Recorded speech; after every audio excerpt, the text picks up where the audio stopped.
पंतप्रधान मोदींचं मिशन महाराष्ट्र विधानसभा मुंबई ठाण्यासह विदर्भातील 56,000 कोटींच्या प्रकल्पाचं भूमिपूजन करणार। सकाळी वाशिममध्ये नंगारा म्युझियमचं तर संध्याकाळी मुंबई भुयारी मेट्रोचं लोकार्पण।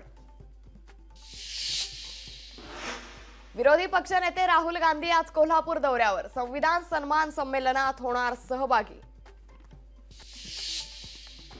धारावीतील धार्मिक स्थळांच्या पुनर्वसनासाठी समितीची स्थापना। धारावीत हजाराहून अधिक धार्मिक स्थळे असल्याची माहिती।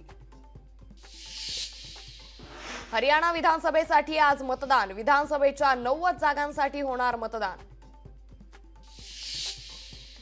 मुंबई विमानतळाची धावपट्टी 17 ऑक्टोबरला 6 तास बंद राहणार। देखभाल दुरुस्तीच्या कामासाठी सकाळी 11 ते संध्याकाळी 5 वाजेदरम्यान धावपट्टी बंद।